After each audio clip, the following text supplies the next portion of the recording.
강의로 좀 전에 소개받으신 우리 한민호 대표님 나오셔서 중국 추한 전략이라는 제 말씀으로 강의해 주시겠습니다. 안녕하십니까.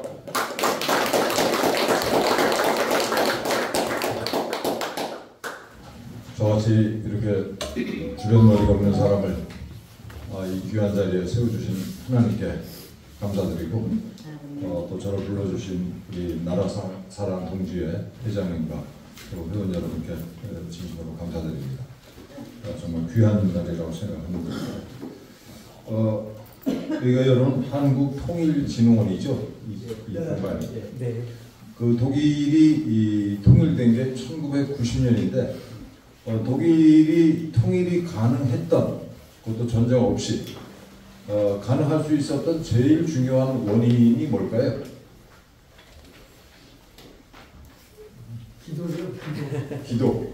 예, 세속적으로는 이 문제에 대해서 많은 분들이 말씀을 안 하시는데 또 생각도 안 하시고 세속적으로는 당시 동독의 진주에 있었던 소련군이 독일 통일을 묵인을 했어요.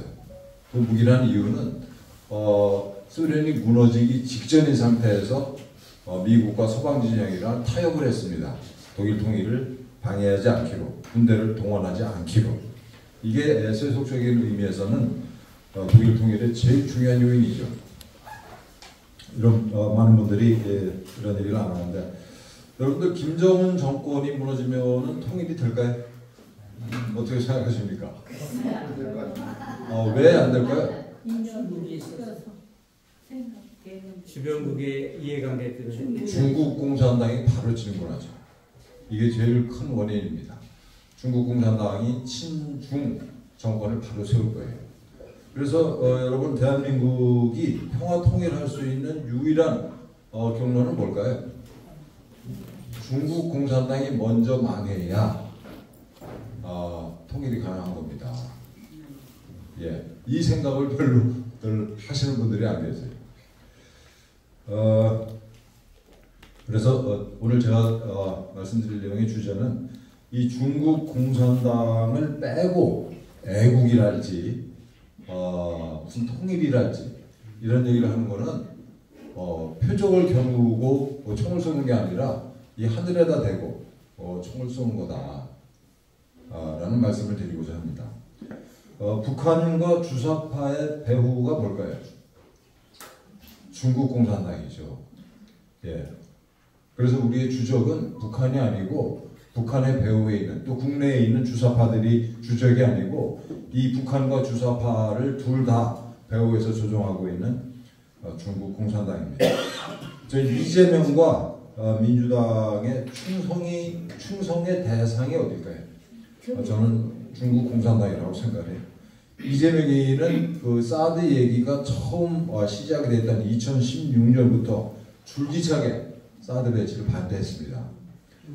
그리고 소위 후쿠시마 오염수, 이 오염수라는 단어는 좌파가 만들어낸 단어죠. 중국 공산당이 배후에 있습니다. 사실은 후쿠시마 그 원자로에서 소위 오염수를 바다에 방류할 때 다 소위 처리를 해서 내보내고 있고, 국제 원자력 기구랄지 그 방류된 처리수가 흘러가는 경로가 이 러시아 동해안을 거쳐서 캄차카 반도랄지 이런 데 거쳐서 알래스카를 거쳐서 캐나다, 미국으로 흘러가기 때문에 그들 나라가 사실은 제1의 당사국인데, 이 문제 관련해서는 후쿠시마 원전 처리수 관련해서는 그들 나라가 또 국제 원자력 기구가 이 문제에 대해서 시비를 안 걸어요. 일본이 잘 처리해서 내보내고 있다. 그런데 이걸 계속 문제 삼는 게 어디죠? 중국이에요. 중국과 우리나라에서는 예, 민주당 이재명이죠. 예. 그래서 이재명이는 그 작년 6월 달에 싱하이밍을 찾아가죠. 이재명이가. 그래서 공손하게 싱하이밍 앞에 앉아가지고 후쿠시마 소위 걔들 말로 오염수 문제에 대해서 우리 민주당과 중국 공산당이 공조하자 이런 얘기를 공개적으로 했습니다. 그리고 바로 이 금년 3월 달에 또 무슨 얘기를 했냐면 이재명이가 중국을 왜 찝쩍거리냐, 대만 해협이 우리랑 뭔 상관이냐,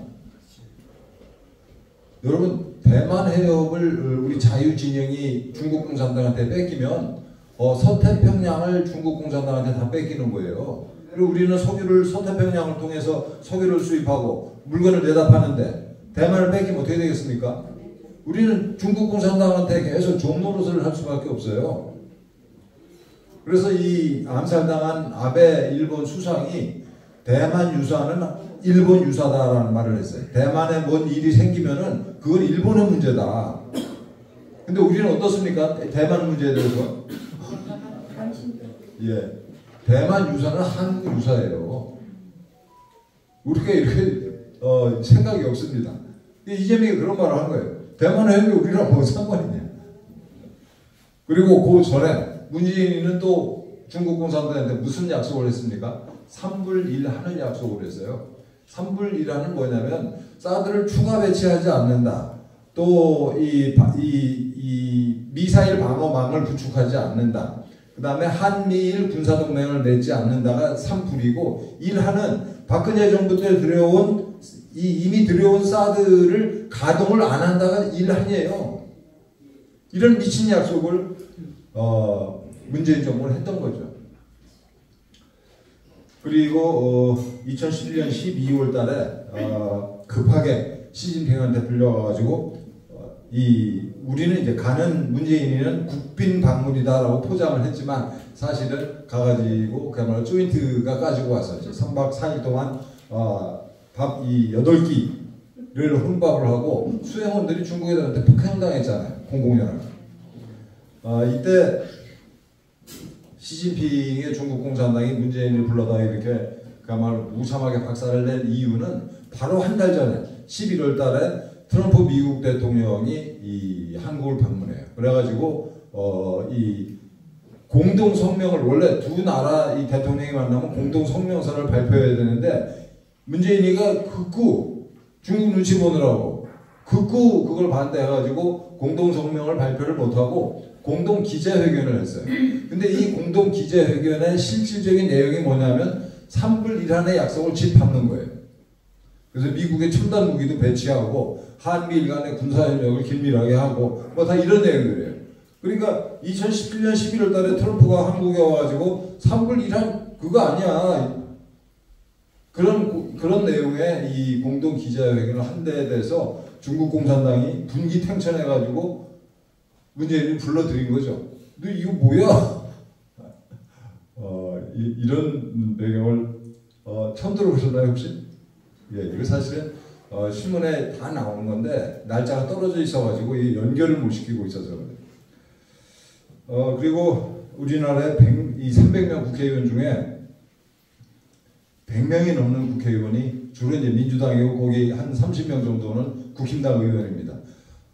한중의원연맹이라는 걸 2022년 12월 달에 만들었어요.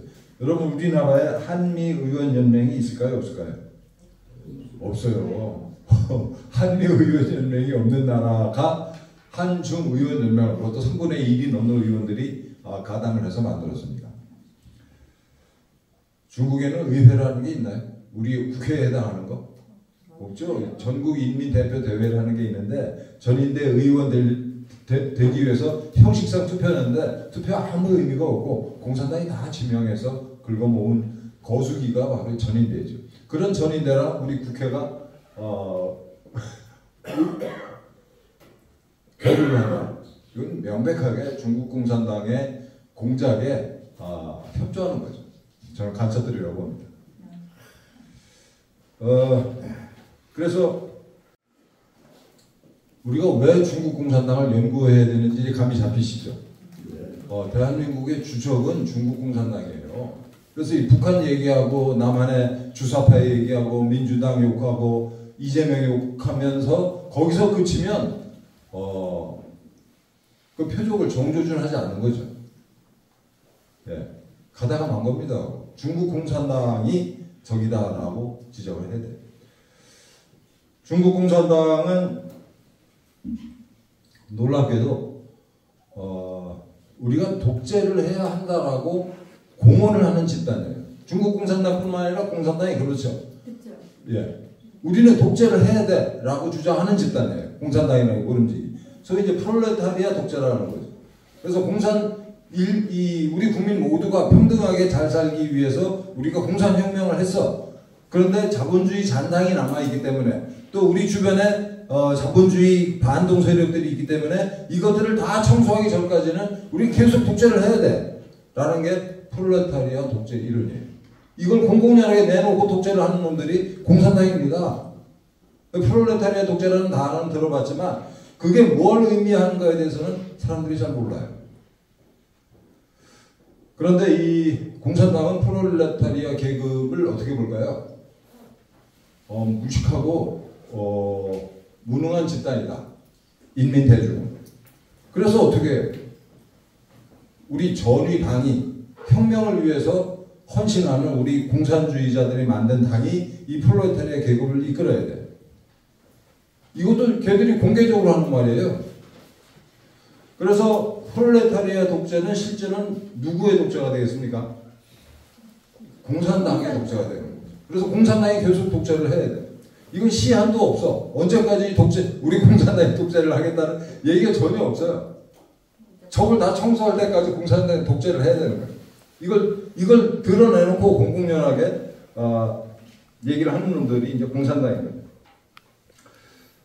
지금 이제 중국 공산당이 집권한 지 중화인민공화국이 만들어진 지 70년이 넘었는데 70년이 넘게 일당 독재를 하고 있어요. 그러다 보니까 절대 권력은 절대 부패하죠. 그리고 이게 중국은 대륙이기 때문에 부패 규모도 상상을 초월해요. 그래서 이 중국 공산당 간부도 걸린 놈들 보면은 그놈 집을 털었더니만 트럭으로 한 7, 8대를 실어 나왔어요. 현금, 금괴 뭐 이런 것들을. 또 어떤 놈은 첩이 100명이야. 첩이 100명이라는 뜻은 첩들이 살 아파트를 다 따로 마련해 줘야 되잖아요. 또 차도 한 대씩 줘야 돼요. 걔네들의 부패 이 스케일은 정말 상상을 초월하죠. 그리고 이걸 덮기 위해서 이 독재를 더욱더 강화를 해야 되죠. 그러니까 부패와 독재가 악순환을 이루면서 점점 커지는 시스템이 공산주의 체제인 거예요. 이 공산당 독재, 프롤레타리아 독재라는 게 얼마나 살벌한 거냐면은 우리는 입법, 사법, 행정부가 분립돼 있잖아요. 그런데 이 공산주의는 입법, 사법, 행정 위에 공산당이 있어요. 그리고 이걸 달리 바꿔 얘기하면은 국가 위에 당이 있는 거예요. 그래서 이 공산주의자들은 자기네 체제를 공공연하게 당 국가 체제라고 얘기를 해요. 국가 위에 당이 있는 체제. 중국의 인민해방군은 소속이 어딜까요, 여러분? 중화인민공화국일까요? 아니면은 중국 공산당일까요? 중국 공산당. 예, 공산당입니다. 중국의 군대는 국가의 군대가 아니에요. 당의 군대예요. 이게 당 국가 체제인 거죠. 오늘 제가 드릴 말씀 중에 제일 중요한 단어가 이 당 국가 체제라는 거예요. 그러니까 이 제도적으로 당 국가 체제에서는 당을 견제할 수 있는 시스템이 없죠. 없어요, 여러분.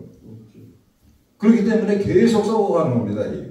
그리고 이 썩어가는 환부를 덮고 이 부패에 대한 인민의 불만을 억누르기 위해서 독재를 더욱더 강화하고, 지금 중국 대륙의 CCTV가 제가 최근에 확인한 게 한 8억 대가량 된다.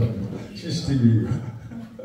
그리고 길 가는 사람 표정이 이상하면 저 잡아 이렇게 되는 거예요. 도대체 뭐가 불만이야 저거. 그리고 뭐 8만 명 이렇게 모이는 큰 그 스테디움에서도 그 많은 사람이 있어도 수배된 사람은 다 잡아내요. 중국의 이 CCTV가 AI랑 결합이 돼가지고 세계 최고 수준의 감시 시스템을 얘들이 돌리고 있는 거예요. 그렇게 해야 이 체제가 유지가 되죠. 왜냐하면 인민의 불만이 부글부글 끓고 있는데 이걸 잠재워야 되니까.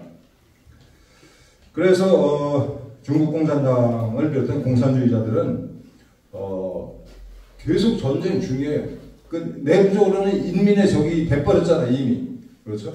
이 인민의 적을 억누르기 위해서 계속 전쟁을 하는 거고. 그래서 중국 같은 경우에는 국방비가 어마무시하게 이렇게 투입이 됐는데 이 국방비보다 더 많이 투입되는 돈이 치안 유지 비용이라고 그래요. 자기 인민과 계속 전쟁을 하는 거죠. 그리고 공산주의자들은 두려워하는 게 옆에 있는 자유민주 국가예요. 그 왜냐하면 거기서 계속 자유의 바람이 그러니까 이 인민들이 이제 비교를 하게 되잖아요. 야, 우리는 찍소리 못하고 이렇게 그야말로 소수의 공산당만 잘 사는 이런 체제인데 옆에 나라는 할 말 다 하고 우리보다 훨씬 풍요롭게 잘 사는 라는 걸 인민이 알면 안 되잖아. 그래서 주변에 있는 자유민주국가들을 계속 이 무너뜨리려는 시도를 할 수밖에 없어요. 그래서 여러분 이게 남북한 관계도 마찬가지입니다. 우리가 뭐 이게 북한을 엎으려는 진지한 의도를 가지고 있는 사람들이 있어요? 몇 분 빼고는? 그냥 전쟁 없이 이대로 그냥 가면 좋겠다라는 거죠. 저 자식들이 이게 친년, 남친만 안 하면. 이게 이제 대부분의 이제 우리 생각인데 또 이 위정자들도 마찬가지고.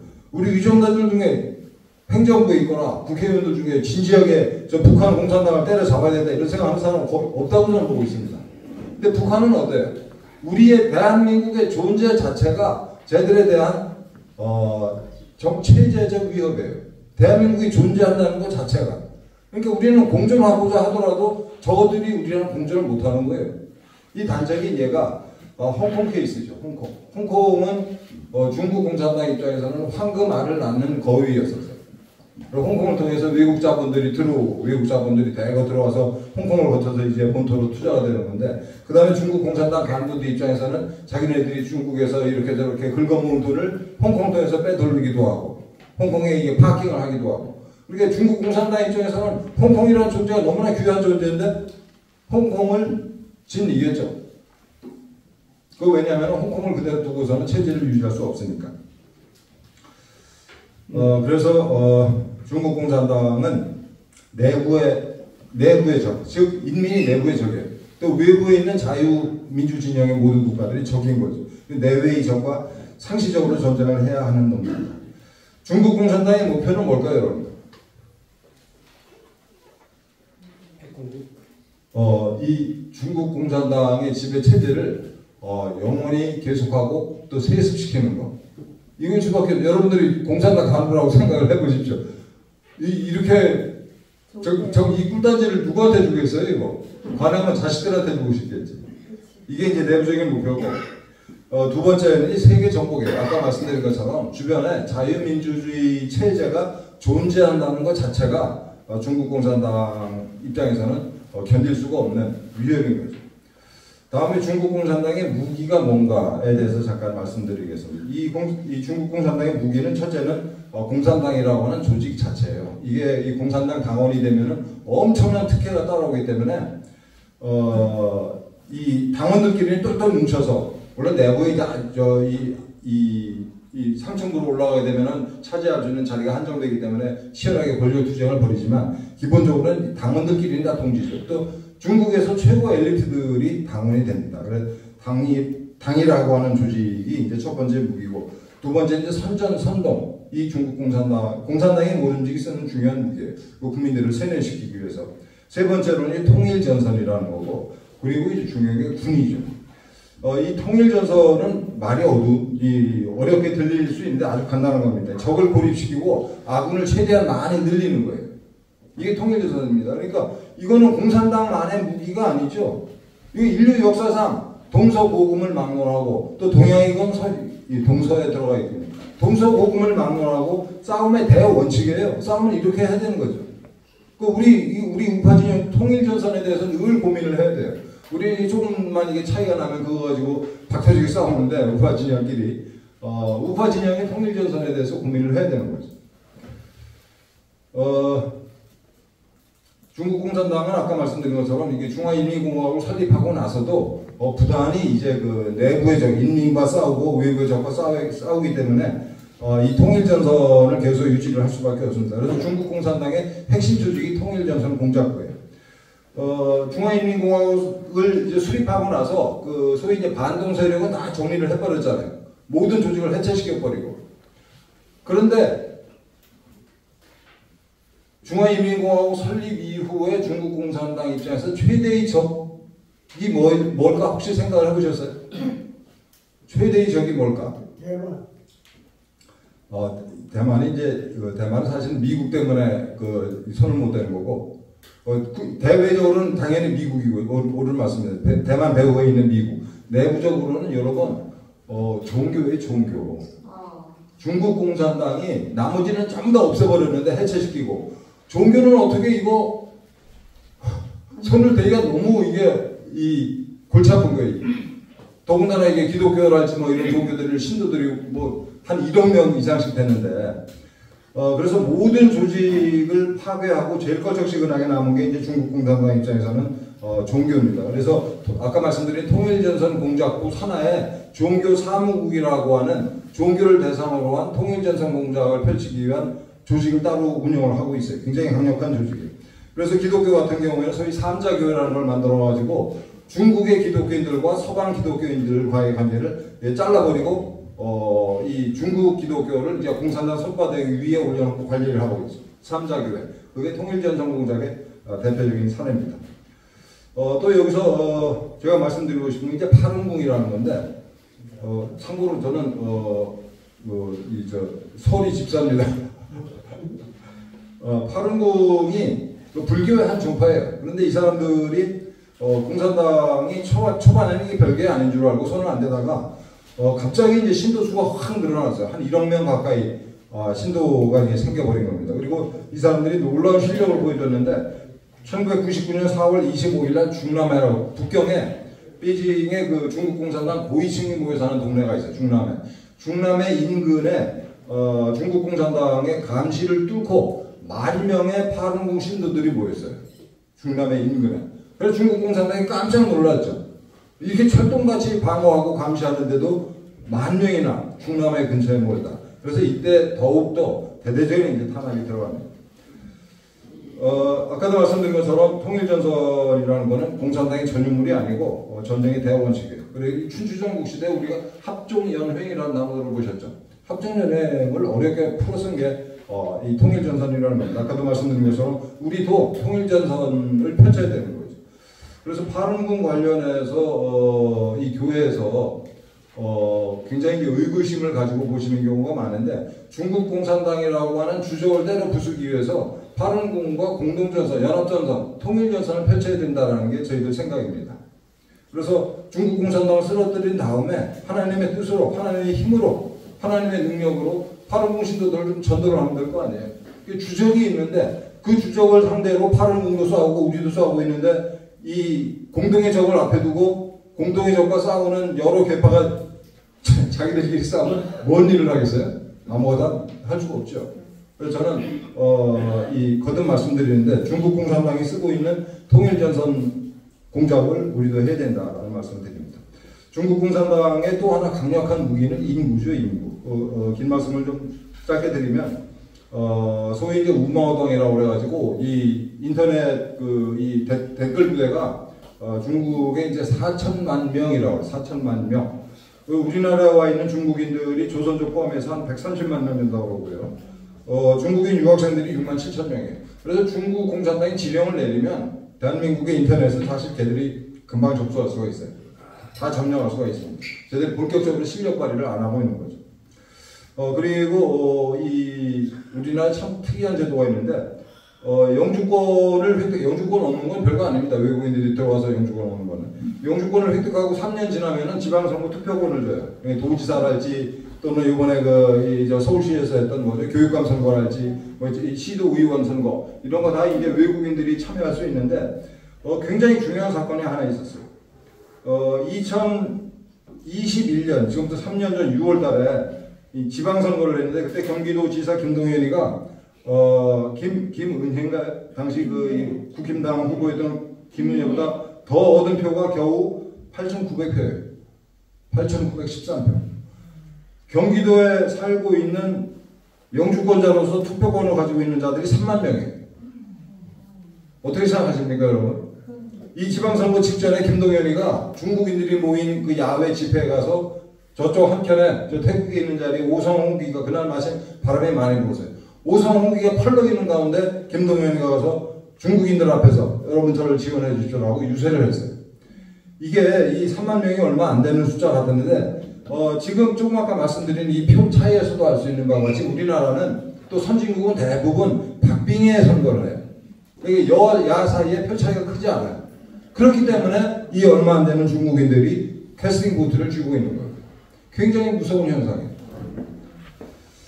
다음에 이제 대한민국에 대해서 이 중국 공산당이 통일전선 공작을 어떻게 펼치고 있냐. 초안전이 뭔가에 대해서 말씀 안 드렸는데 초안전이 별거 아닙니다. 그러니까 한계가 없는 전쟁이에요. 한 5분 내에 끝내게. 한계를 초월한 전쟁. 이건 뭐 이 중국 애들이 춘추 전국시대 이래 싸움에서 자기들 나름대로 야, 이 도덕적으로 문제가 있어. 이건 뭐 정의롭지 못해, 남자답지 못해. 이런 놈들 어떻게 됐어요? 전쟁하면서 그런 얘기했던 놈들 다 어떻게 됐을까요? 다 죽었죠. 전쟁하면서 윤리, 도덕, 규범 이런 거 따지면서 어떻게 전쟁을 합니까? 그래서 그런 거 없이 사용할 수 있는 모든 수단을 다 동원해서 싸우자라는 게 초안전, 별거 아닙니다. 고대로부터 있었던 개념인데 초안전이라는 단어로 정리를 했을 뿐이에요. 그래서 통일전선을 펼치기 위해서 통일전선을 실현하기 위한 구체적인 전술들은 무궁무진하죠. 사람 죽이기도 하고 극단적으로 또 여자 미인계를 쓰기도 하고 돈을 쓰기도 하고 쓸 수 있는 모든 수단을 쓰는 게 초안전이라는 겁니다. 그래서 이 통일전선 공작을 달성하기 위한 전술의 총합, 이게 이제 초안전이라는 거죠. 대한민국에 대해서도 중국 공산당이 1992년 수교일에 엄청나게 공작을 했어요. 중국 공산당이 정말 치밀하게 이 공작을 해가지고 써먹었던 분이 누구냐면 박근혜 대통령이에요. 박근혜 대통령은 이 치과에 계시다가 보궐선거에 출마한 그때부터 대략 한 2000년부터 15년 동안 중국 공산당으로부터 포섭을 당했습니다. 포섭을 당했다는 게 중국 공산당 당원이 됐다 혹은 뭐 공산주의자가 됐다 이게 아니고 중국이랑 나랑 특히 시진핑이랑은 굉장히 친한 사이다. 내가 얘기하면 시진핑이 들어주는 사이야 라는 착각을 하게 됐어요. 박근혜 대통령이. 그래서 이 2015년도에 그 베이징에 천안문 막내에 올라와가지고 그 인민해방군 전승절 행사에 푸틴이랑 같이 섰던 거 아닙니까? 박근혜 대통령이.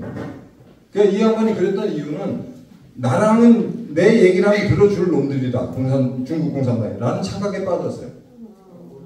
그래가지고 천안문 막내에 올라가고 몇 달 있다가 2016년 1월 달에 북한 애들이 이제 수소폭탄 실험을 했는데 박근혜 대통령은 시진핑을 통해서 중국 공산당을 통해서 북한의 핵 문제를 통제하겠다, 북핵을 없애겠다는 착각을 했어요. 정말 어리석게. 그래서 이게 북한이 이제 수폭 실험을 해가지고 시진핑한테 직통전화를 했는데 시진핑이 얼마나 친한 사이였는지 여러분들 모르실 겁니다. 무지하게 친한 사이였어요, 둘이.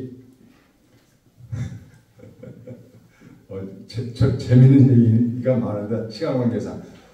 시진핑한테 전화를 했어요. 직통전화. 근데 이 새끼가 전화를 안 받았어. 몇 번 했는데. 그래가지고 그때 박근혜 대통령이 깨달았죠. 속았구나. 그리고 나서 사드 배치를 선언을 하고 사드 배치 선언을 하고 얼마 안 있다가 중국 공산당 기관지에 박근혜 탄핵해야 된다는 기사가 실려요. 그래서 박근혜 탄핵의 배후에 중국 공산당이 있습니다, 여러분. 네. 이렇게 박근혜뿐만 아니고 아까 말씀드린 것처럼 여야 의원들이 참여해 있는 한중의원연맹이랄지 또 이 지방에까지 중국 애들이 엄청 치밀하게 손을 뻗치고 있어요. 대표적인 수법이 자매 도시라는 거예요. 우리나라의 광역지자체가 17개, 기초지자체가 226개, 총 243개인데 중국에 있는 도시랑 자매 결연을 맺은 건수가 690건이에요. 그래서 한 개 지자체당 평균 2.8개, 한 3개 정도의 중국 지방 정부랑 자매 결연을 맺고 있어요. 계속 왕래를 하는 거죠. 그러니까 우리는 교류를 한답시고 왕래하지만 중국애들은 뭘 하는 겁니까?